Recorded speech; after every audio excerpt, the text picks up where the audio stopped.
Ladies and gentlemen, fellow Americans, we are witnessing a moment in history that will not be forgotten. You've been lied to. You've been mocked.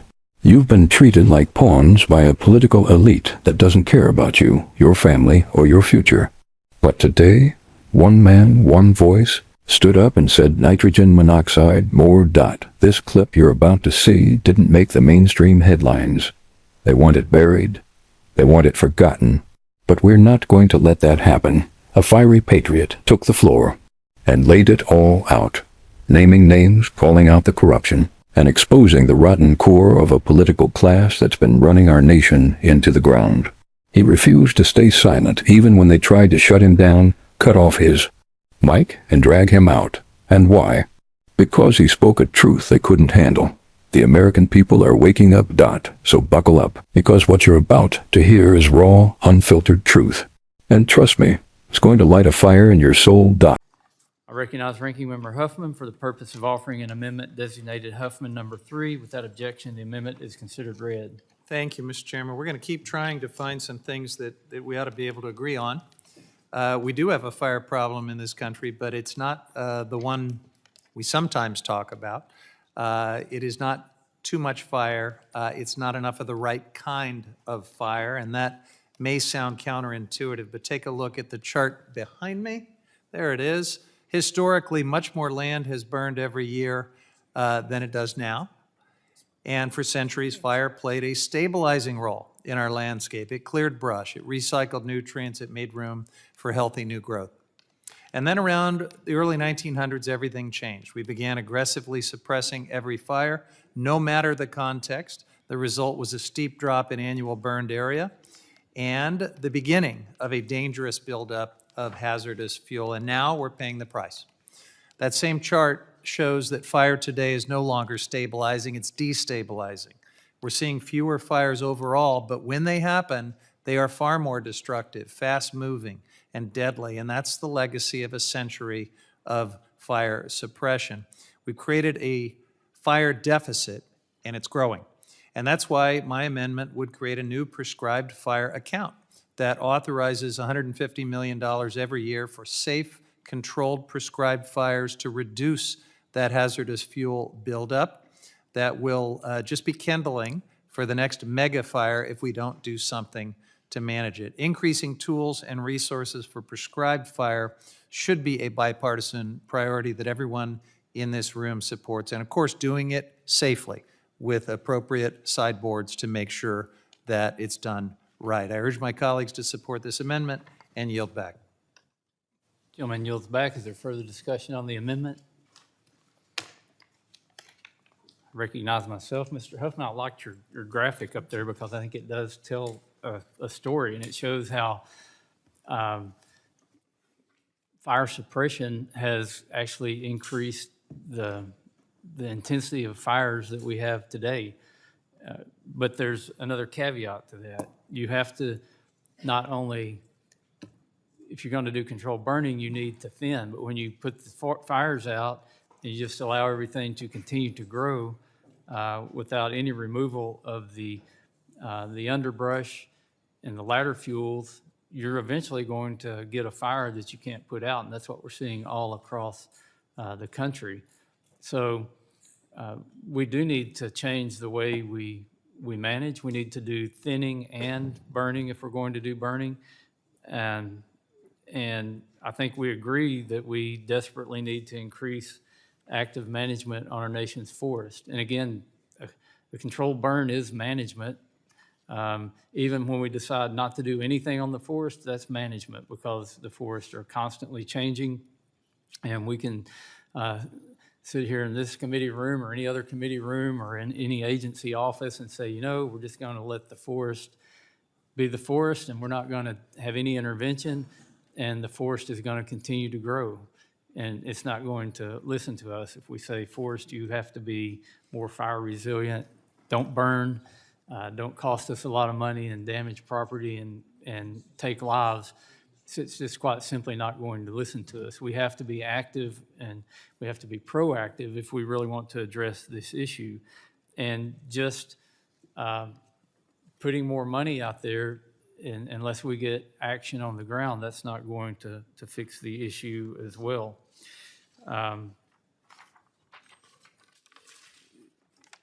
lot of fires start by lightning, and there's not anything we can really do to stop that. The only thing we can do is make sure the forest is at its optimum health and resiliency, so that when fires start, whether they're from lightning or wild fires or human-made fires, that the forest is able to withstand it, regardless of what the weather and the climate conditions are where that forest grows. We know how to do proper management to keep the forest. So let's break down what happened here. This Patriot starts off strong, calling out Wes Moore and Andy Harris, saying their political careers are done. And he's right. These so-called leaders have ignored the will of the people for too long. They've sold us out. And now the chickens are coming home to roost. Then he drops the bomb, calling out the senile, dilapidated, Epstein partying former president. Now listen, I don't care if that makes the elites squirm. It needed to be said.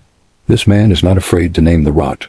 He calls it exactly what it is, the result of failed, shameless policies pushed by a government that has lost all respect for the American people. And when they told him to stop, when they said his time was up, he refused.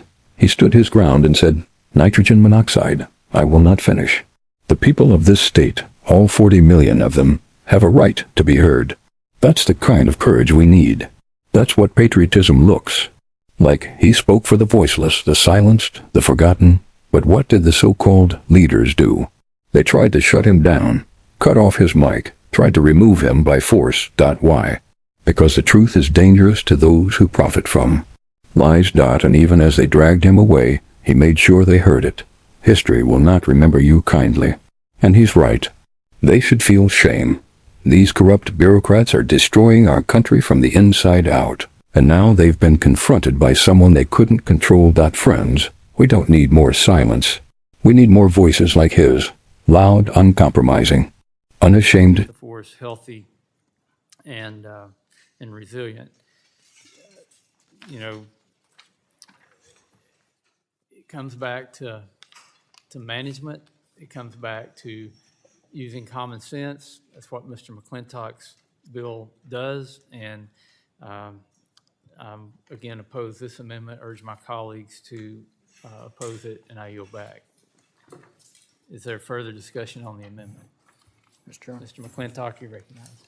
Well, I'd like to offer the ranking member some additional data here, if we could bring up this chart.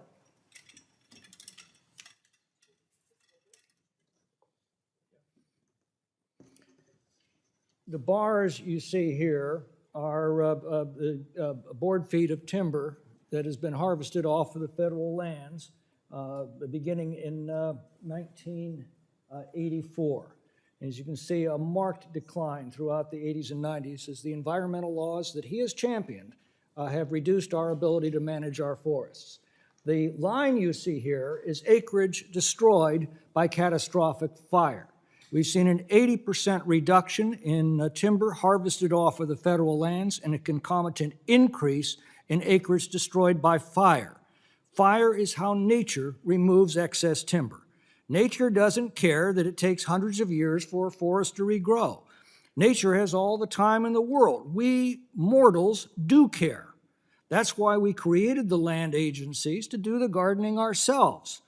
We sent foresters every year out into the forest to mark off excess timber, and then we auctioned it off to logging companies that paid us to remove it. That produced a steady stream of revenues into the federal treasury, with which we then were able to better manage our forests. We had healthy forests, we had thriving mountain economies, and we dramatically reduced the scourge of forest fires from up to 12 million acres a year to just 250,000 in California, and we held that steady throughout the 20th century. That was what fire suppression plus logging did to protect the forests. The problem is that we passed environmental laws in the 70s that made logging all but impossible. So we stopped carrying out the excess timber, and nature has now returned to burn it out. So I have to push back very hard on this fire is our friend nonsense. It is not that we put forest fires out, it's that we stopped carrying out the excess timber before it could choke off the forest and burn. That excess timber will always come out of a forest. The only question is whether we carry it out or allow nature to burn it out. The destruction we see today is only unprecedented in the last century. Without land management, catastrophic fire was the normal, and we're seeing that condition return because we have abandoned our forests. I yield back. Gentleman yields back. I ask unanimous consent to submit to the record another article by ProPublica, and it says, as millions of acres burn, firefighters say the U.S. Forest Service has left them with critical shortages. The only issue here is this is from August 15th, 2024, so it seems like ProPublica is just like wash, rinsing, and repeating, and they're not, this author is not satisfied whether it's the Biden administration or the Trump administration, so I'd say they're just equally upset. Almost sounds like the same wording. It says firefighters on the ground say that the agency is understating how badly depleted their ranks are. So without objection, I ask unanimous consent. So ordered. Is there further discussion on the amendment? There's no further discussion on the amendment. The question is on the amendment offered by Ranking Member Huffman, designated Huffman number 3. All those in favor signify by saying aye. Aye. Those opposed, no. No. The opinion of the chair, the noes have it. And the amendment is not agreed to. So where do we go from here? We keep sharing the truth. We keep holding them accountable. And we refuse to be silenced. This country was built on the backs of brave men and women who weren't afraid to speak up when it mattered most. Now, it's our turn. Stand up. Speak out. And never forget, we are the people, and we are taking our country back. God bless you. God bless our patriot in that room. And God bless the United States of America. Don't forget to like, share, subscribe, and tap that bell for more truth the mainstream media won't show you. This is USA News Today, signing off, but the fight is just beginning.